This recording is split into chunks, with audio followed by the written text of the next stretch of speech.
ये खबर नंदीग्राम सीट को लेकर, क्योंकि नंदीग्राम की लड़ाई अब कोर्ट तक पहुंच गई है।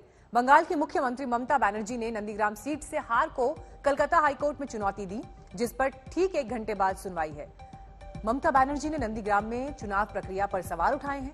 नंदीग्राम में कड़े मुकाबले में ममता बनर्जी के खास रहे शुभेंदु अधिकारी ने 1956 वोटों से ममता बनर्जी को हराया था।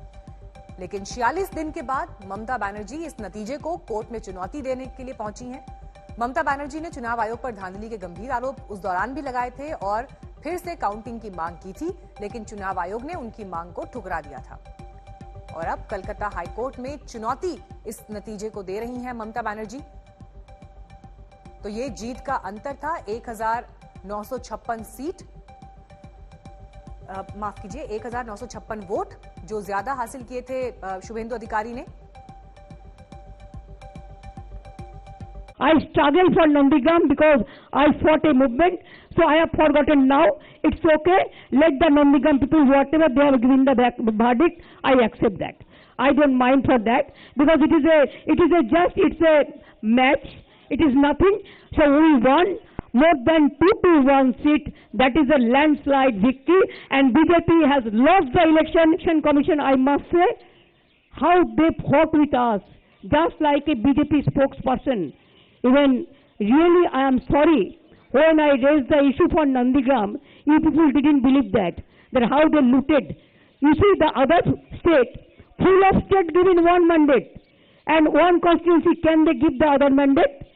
Is it possible? It is not. It is totally, they were stopped surveillance, they have stopped survivor about 3 hours, they announced the winning, and after that they are saying something. So this is some looting is going on, some cheating is going on. We will fight in the court case, we will file the court case and we will fight for that. BJP ने नंदीग्राम के नतीजे को लेकर ममता के court जाने के फैसले पर चुटकी ली। बीजेपी आईटी सेल के प्रमुख अमित मालवीय ने कहा कि नंदीग्राम से ममता को 2-2 बार हारते देखना दिलचस्प होगा। बीजेपी के आईटी सेल के हेड अमित मालवीय का ये ट्वीट आपको हम दिखा रहे हैं, जिसमें वो मजाकिया लहजे में ये कह रहे हैं कि ममता बनर्जी को 2 बार नंदीग्राम की हार का अपमान सहते देखना दिलचस्प होगा। ममता बनर्जी इस मामले को कोर्ट में चुनौती दे रही हैं और 1 घंटे बाद कलकत्ता हाईकोर्ट में सुनवाई है। बंगाल में बीजेपी और टीएमसी की जंग खत्म नहीं हो रही है। मुकुल रॉय के घर वापसी के बाद कई बीजेपी नेताओं के टीएमसी में लौटने की अटकलें लग रही हैं। मुकुल रॉय भी ऐसा दावा कर चुके हैं। बीजेपी ने हालांकि ऐसे दावों को झूठा बताया है। बीजेपी सांसद अर्जुन सिंह ने की आज तक से खास बातचीत। अर्जुन सिंह जी इस वक्त हमारे साथ हैं, उनसे बात करते हैं। अर्जुन सिंह जी, आज ऑर्गेनाइजेशनल मीटिंग थी, तो क्या लेके मीटिंग हुई? कि मेन इशू पोस्टपोर्ट वायलेंस जो हो रहा है, कैसे कार्यकर्ताओं के पास खड़ा हुआ जाए, कैसे उनकी मदद की जाए। बहुत सारे घर तोड़ दिए गए हैं, उनको कैसे फिनेंशियल हेल्प किया जाए, ये सारे मुद्दे पर चर्चा हो रही है। एक बात और सुनने में आ रही है कि जिस तरह से एक्सोडस हो रहा है, काफी निचले स्तर के कार्यकर्ता बीजेपी छोड़कर टीएमसी में जा रहे हैं, कुछ ऊंचे स्तर के कार्यकर्ता, ये नेता भी चाह रहे हैं जाने की, तो इसको रोकने की भी कोई योजना है? देखिए, अत्याचार जुलूम इतना हो रहा है ना कि नीचे के कार्यकर्ताओं को आप कैसे रोक पाएंगे।